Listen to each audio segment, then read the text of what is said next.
very much for joining this webinar, and I hope you're all staying safe in this COVID-19 crisis that we're having. I've been asked to talk about developing best practice for agricultural data management, and this will be coming from an Australian perspective and out of a couple of research projects that we have been involved in over the last 3 to 4 years in Australia, looking at how best to adopt digital technologies within our agricultural industries, but also how to ensure that our farmers are protected and are able to feel safe in sharing their agricultural data with some of the technology providers and some of the third parties who are interested in their agricultural data, for example. So I've given you my email there. I'm more than happy to answer any questions, or you feel free to email me following up if you would like any further information as well. But as I said, I work with Griffith University in Brisbane in the law school, but also I'm involved in a research centre known as the Australian Centre for Intellectual Property in Agriculture, and we have focused for over 20 years on the IP issues as they relate to agriculture. So just to give some background on the principles where our best practice principles have come from, and some of you may be familiar with this particular project, but this was a project that was funded by the Australian government, the Department of Agriculture and Water, in 2015 and 2016. We have 15 rural development corporations in Australia that receive all of the research funding for those industries. So you can see at the bottom of that slide, we have fisheries, we have dairy, we have cotton, we have wool, meat processing, eggs, pork, grains, horticulture, wine, sugar, meat and livestock, etc. So all 15 of our rural development corporations, or RDCs, recognised that they needed to focus and address on issues relating to digital technology adoption in agriculture. And one aspect of that was the collection and aggregation and sharing of the agricultural data. And as part of that larger project, and I've given you the link there so you can have a look at, there were 6 reports that were done looking at a whole range of issues. But this particular technical report focused on the legal dimensions of digital agriculture as we were encountering them in Australia at that particular time, focusing particularly on issues around concerns around who owned agricultural data, who could access that data, concerns around privacy, and essentially the lack of trust that our farmers had in the way that their agricultural data was being accessed and managed. So that report again is available for you to have a look at. Apologies for the typographical error in the title, but it is Legal Dimensions of Digital Agriculture in the link. That will take you to there. There were many recommendations from these research reports, and one was that how best to move Australian industry forward with inspiring farmers with confidence in the way that their agricultural data could be used for the benefit of industries as a whole, benefit of government, but also benefit of broader community interest in what was happening in Australian agriculture. Following these reports, we saw a huge shift in privacy law around the world, and essentially emanating out of Europe, but the ramifications have been felt all around the world, and in different countries around the world there have been mirror pieces of legislation that have adopted these key principles. But just to focus on the big shift in privacy law and what this means for agricultural data and the way that agricultural data is managed and shared. The GDPR, the General Data Protection Regulation, came into operation in May 2018. And this really was a significant shift because we saw for the first time the focus was on responsibility that needed to be taken by by data managers as to how they dealt with personal data. So while the GDPR focuses on personal data, many of the companies and multinationals that were collecting data around agricultural data also, by virtue of the nature of agricultural data, often collect personal data around the farmer, whether it be financial data or health data that's often given to access finance or loans from insurance companies or from finance companies, for example. So what we saw with the GDPR was essentially the key changes across the world that have been felt, and basically companies have been revising their privacy policies and their data management policies in light of this, is the notion of an informed purpose-specific consent. So individuals would have to give consent for a particular purpose, but if a secondary or a third use is desired, then the requirement under GDPR is that you come back to the original data contributor and you ask for additional consents. The right of portability is another important right that we saw in the GDPR because of the ability or the need for individuals to take their data from one service provider to another service provider without any loss of information or data. And there's also the right to be forgotten. In addition, in the following year, we saw the regulation of the free flow of non-personal data, and why this is particularly of interest to managers of agricultural data is that it actually makes explicit reference within that regulation that machine-generated ag data is categorized as non-personal data. So it's quite interesting that when we talk about agricultural data, we realize that there are many, many different types of data that we're talking about, whether it be soil, input data, chemical, productivity data, yield data, climate, environment, a whole raft of data. But some of that, as I said, may in fact under privacy law be tied up with personal data of the farmer themselves. And that is where agricultural data sits in a very unique position. Obviously, all personal data of the farmer is not agricultural data, but certainly some ag data of the farmer may contain personal data. So there is that conflation, which makes it a little bit more complicated. What's interesting is to categorize under the regulation that you have machine-generated data is non-personal.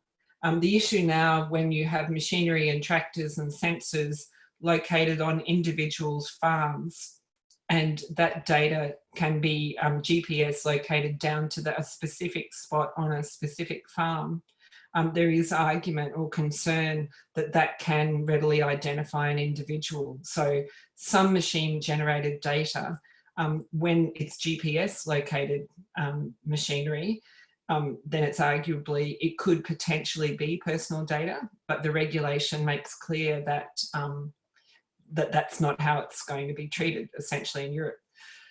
So what we saw essentially is this concern from farmers and from agricultural industries was that what is ag data? We hear a lot around agricultural data or farm data, and there is no clear legal resolution of this issue of whether agricultural data can be categorized clearly as personal data or farm data. We know that it's a combination of both, and some instances it's one, on some instances it's of the other.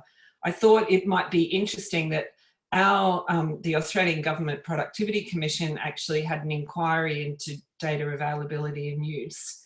And what they highlighted, and I think it's useful to talk about this here, is the way people think about rights to privacy in relation to data. And that is that a common misapprehension or misperception is that privacy laws, whether it be GDPR or laws in other countries that regulate personal information, or the privacy policies of individual organisations give individuals ownership over data created by or about them.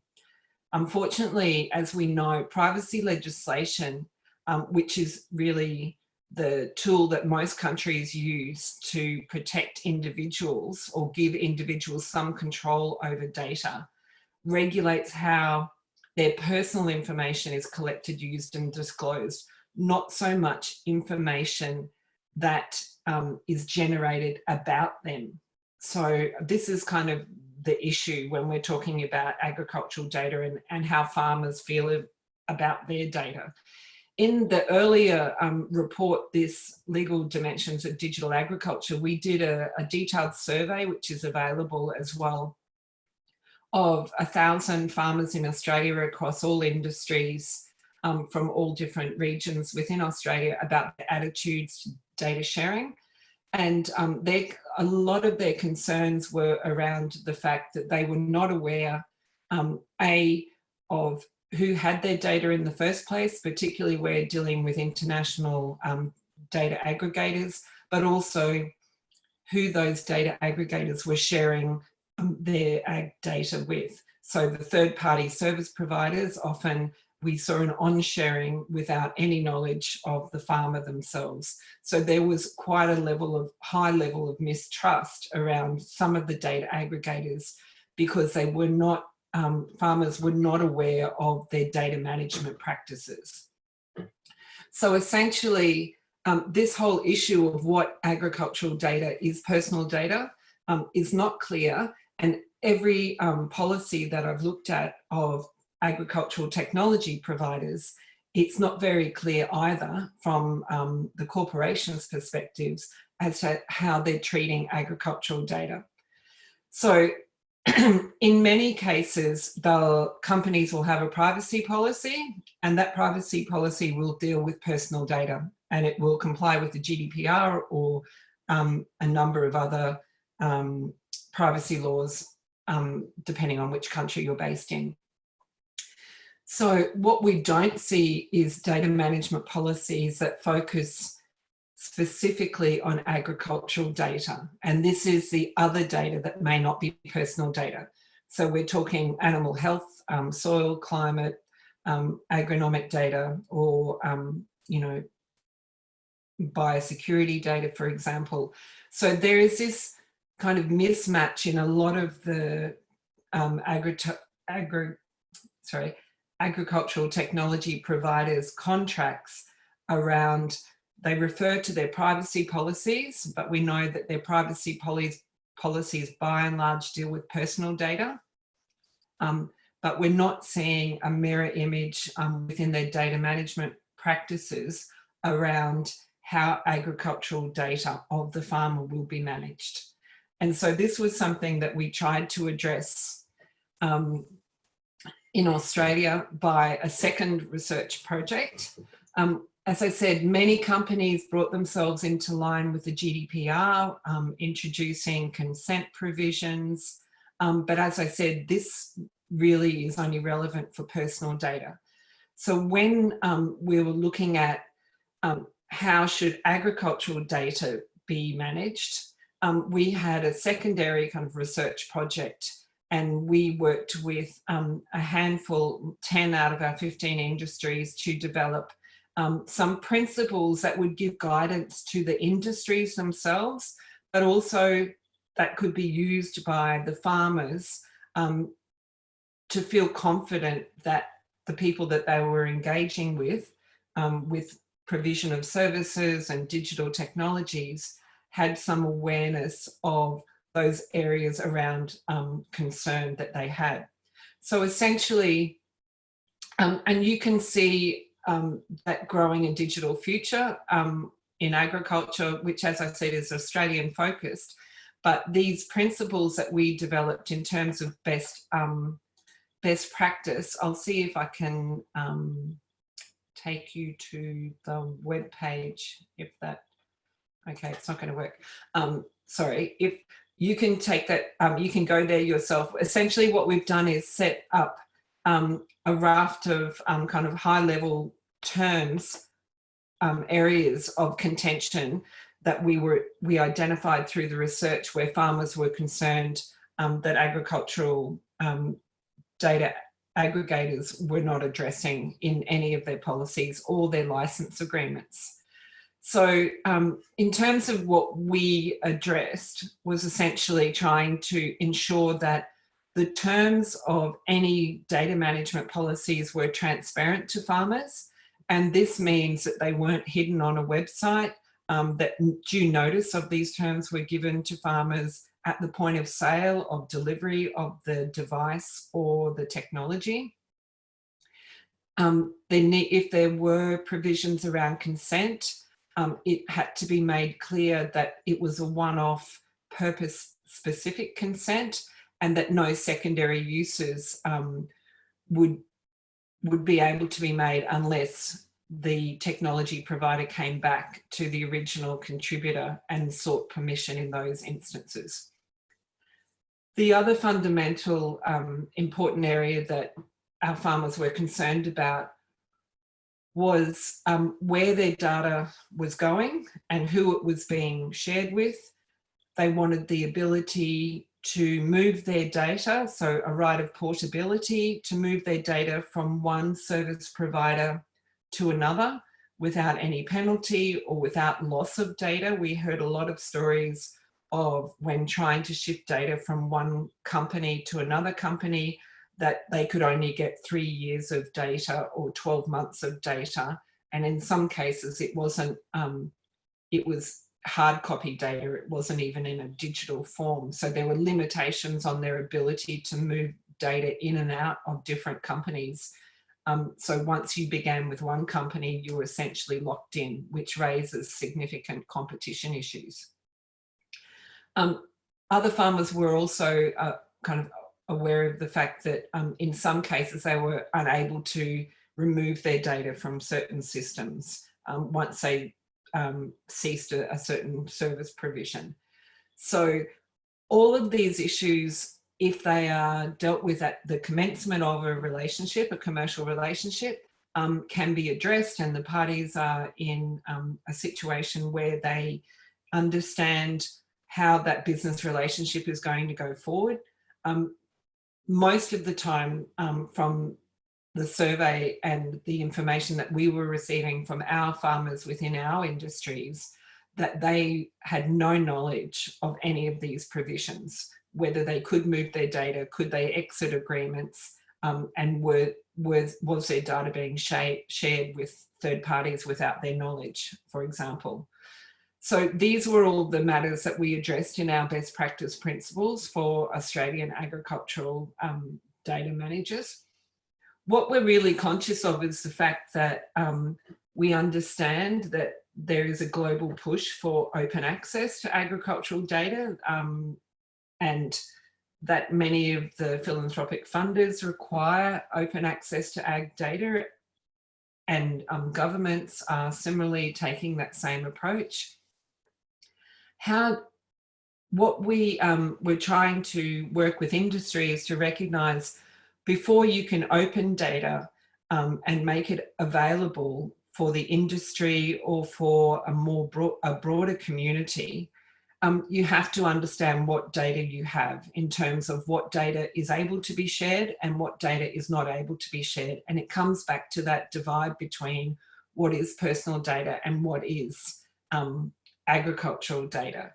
So it's not inconsistent to open ag data and to respect privacy and personal information at the same time, essentially. So they're not incompatible, but it's being in a position as a data aggregator that we're trying to educate technology providers that they do need to manage data in a way that they can identify what is able to be shared and what is not able to be shared, essentially.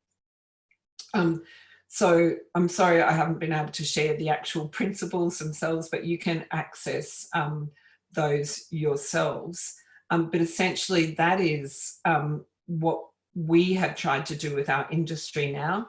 And part of that, and we've seen it in Europe and the US as well, is there are farm data codes of practice that basically embody those broad principles around portability, around security and privacy of personal information, and issues around consent.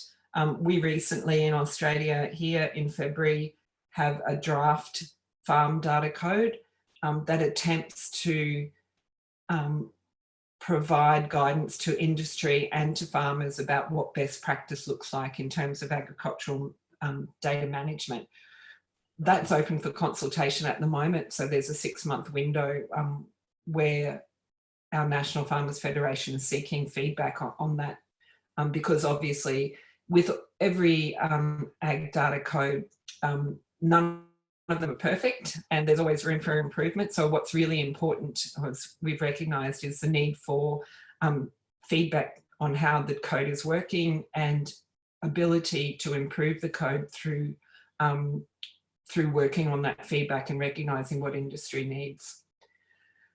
So how best to open up ag data is basically essentially having a data management system where you have privacy by design. You work from the bottom up in terms of you recognise what is personal information. You essentially, we're seeing more and more that there are specific individuals who have the role as a data protection officer who will be able to make the decisions around when and what to share in terms of what agricultural data can be shared. The general GDPR message is you don't have or take more data than what you need, and don't use the data for purposes but beyond what is agreed, and the ability for people to actually exit out of some of the technology agreements should they so wish. So that's essentially a bit of a whirlwind tour of,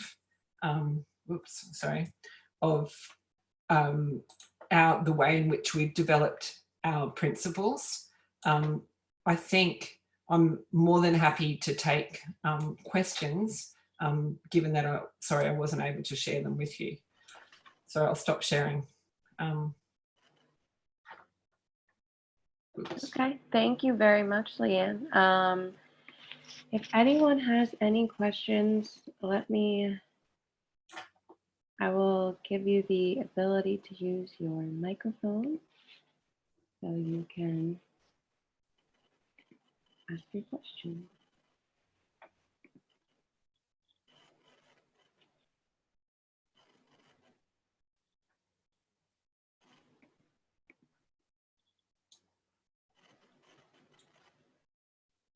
No questions?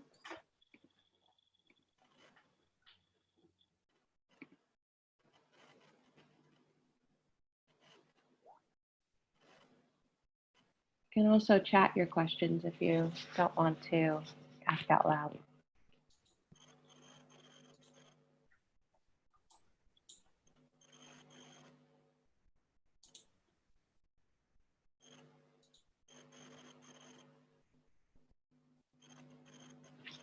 Yes, go ahead.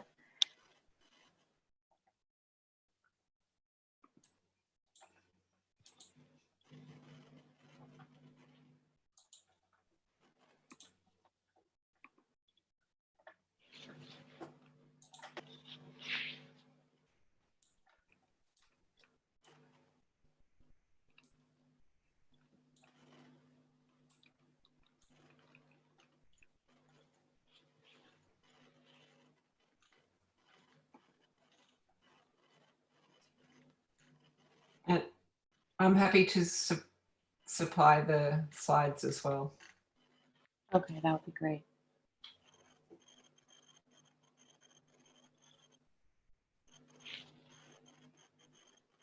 Oh, we have a raised hand.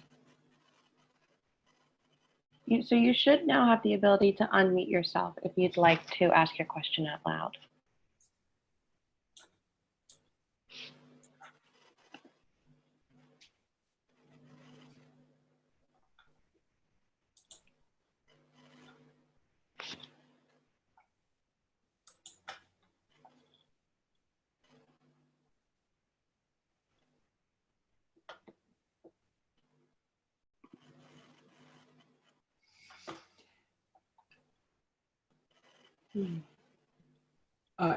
Erica, just in relation to your question, did the paper discuss data sharing across jurisdictions of different countries?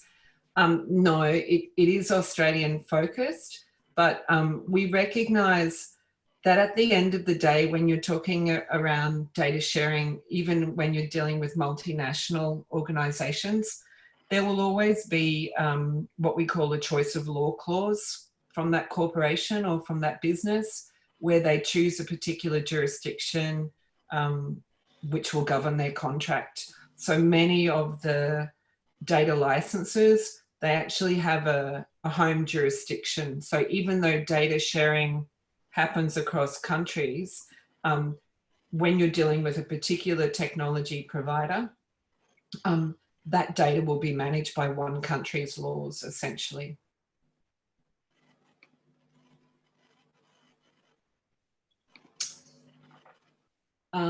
Sorry. Can I talk about privacy and other contexts other than Australia?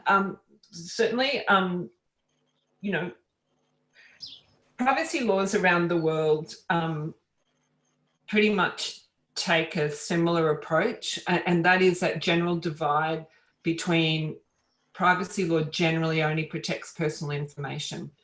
And the way personal information has been decided in many jurisdictions is it's information that will help you identify an individual. The problem that we have with agricultural data is the fact that on scale, when you're talking climate, environmental data, soil data from satellites, you know, arguably that's not personal. But when you bring that down through a GPS located sensor and it's in the soil of a particular farmer's plot of land on a particular space, and all of that information is drawn down onto that farm, and at that point, then legally the issue becomes, will that data basically, could that data be tied back to that particular farmer? And that's the complexity of agricultural data and trying to isolate it from privacy law and personal data.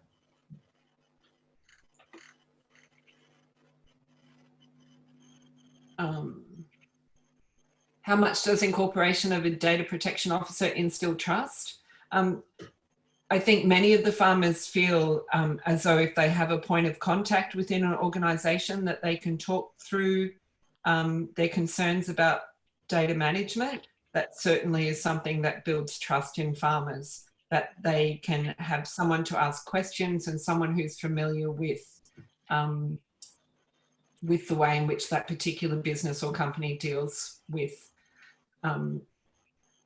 their agricultural data. Yeah, the FAIR principles, findable, accessible, interoperable and reusable. Yes, had a long association with the FAIR principles. I think in an earlier seminar, some of us talked about FAIR and FLAIR.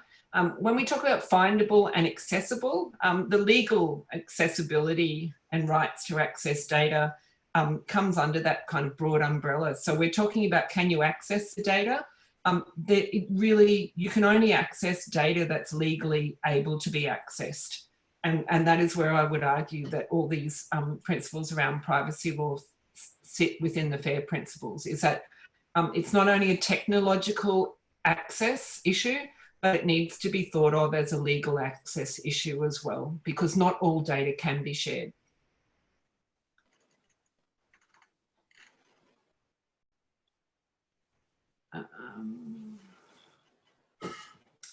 Are we collaborating with other countries on digital agriculture? Well, certainly, the work that we've been doing on the legal dimensions, I've been working with the OECD on some of these data principles as well, and other international organisations as well. So there is some, what do you say, affiliations around some of these issues that we've been looking at. Sorry, do you know if data collected through smartphone surveys would be considered as machine generated? Well, I don't have a legal, what do you say, a legal decision of a court, but certainly that, from my understanding of the way the data regulation works, the free flow directive, I think smartphone would just be treated like any other machine generated data, as in it's not non-personal data. Obviously I have a problem with that, because obviously if you're collecting personal information about a farmer through any machine, the fact that it's collected through a machine doesn't make it non-personal. So,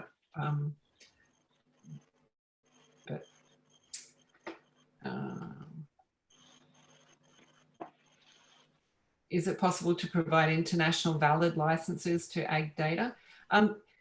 Most companies that are aggregating ag data will have a license, and often they are tailor-made to particular jurisdictions. I know, for example, if we use John Deere as an example, they have a North American license. They have, that license is tailor-made for an Australian jurisdiction as well. So you'll often see, or Australia, New Zealand, you'll often see international companies might try to use one contract across all countries, but they recognise that in certain countries they'll have to make changes because of the laws of that particular country.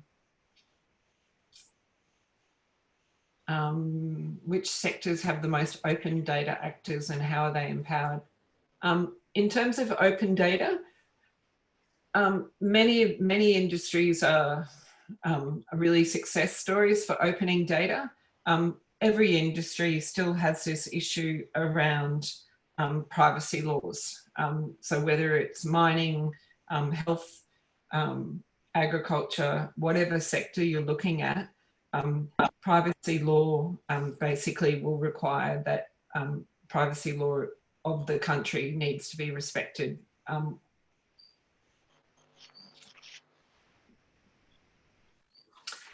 Farmers are certainly differentiated according to size and level of commercialisation. Certainly what we're seeing is really in Australia, the small farmers or smaller farmers tend to have a closer relationship with some of their advisors, some of their agronomists who are data collectors as well. So we're not just talking about large technology providers, but we're also encountering issues with advisors and agronomists who've been helping farmers for many generations, who now find themselves with large collections of agricultural data, which they find themselves, with a big collection of farmers' data that they're being approached by bigger companies to sell. So there have been examples where advisors or agronomists who've worked with farmers for generations have retired and they've sold their business to a big company, and the farmers haven't been happy that their data has ended up in the hands of a large multinational or a large national organisation when they only ever really contracted with an individual in their location. So advisors and agronomists as well is another area, because they are basically data aggregators as well.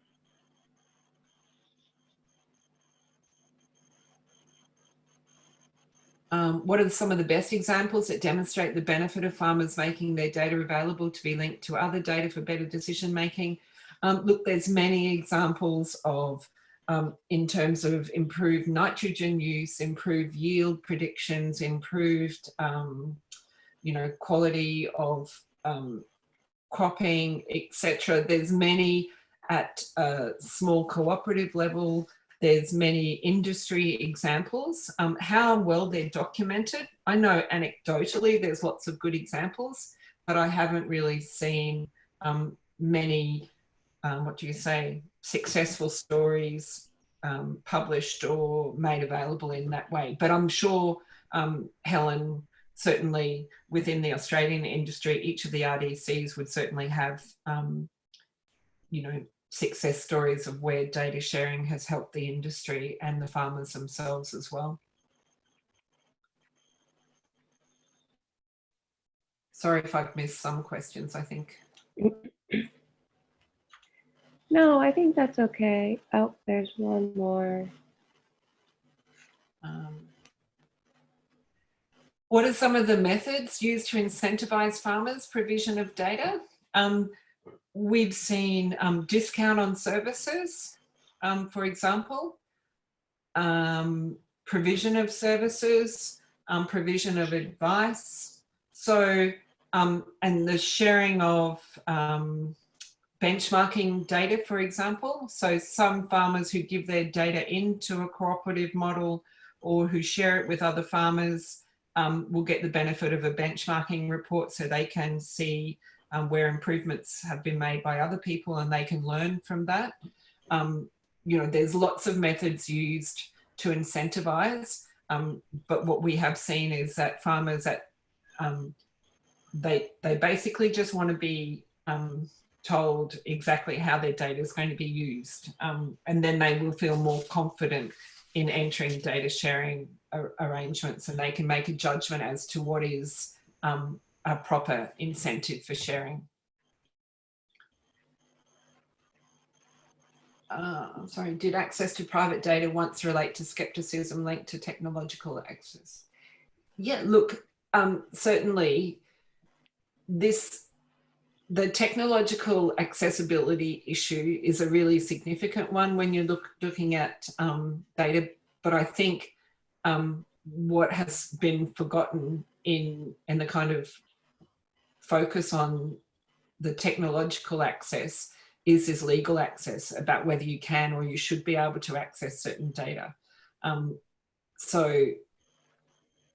The fact that some people had difficulty accessing the data is one thing.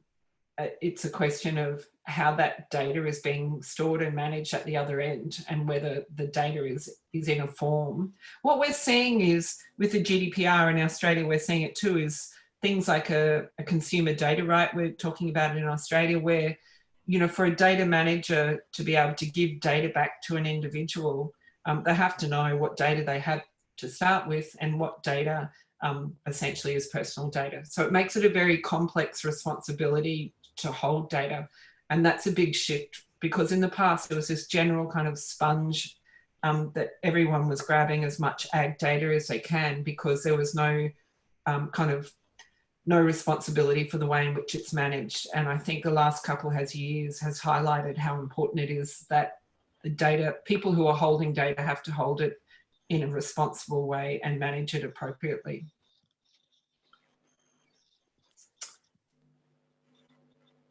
P2D, identify the critical need for data education, literacy and skills development.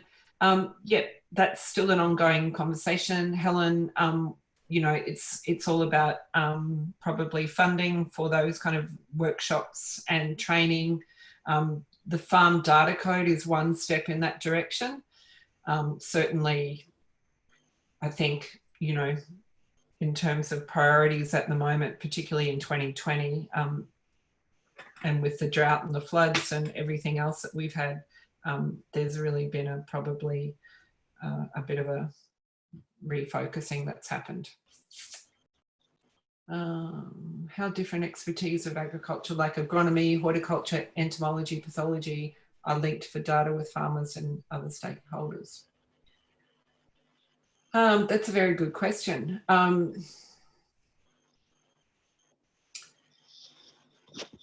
It really depends. It really depends on how all of those different types of data are being held and who's holding them and what affiliations are brought together. If you're talking about government, there can be a conglomeration of expertise in that way, but often we're seeing animal data being kept by one company and input data being kept by another company. So there really isn't that wholesale kind of collaboration or exchange.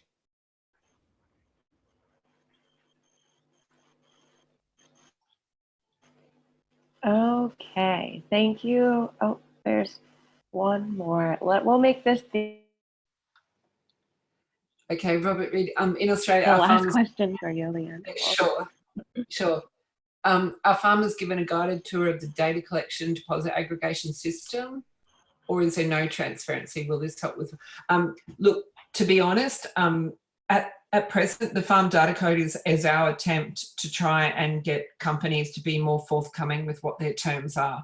Currently, I would say farmers aren't being given a guided tour of what data management practices are with their advisors or their economists or their tech providers, essentially. Creative Commons licenses are fantastic, you know, great for sharing of ag data. Same thing, it's great. But a lot, you know, it's that whole issue around, can you creatively grant a Creative Commons license over ag data that also contains personal data? This is the kind of the challenge.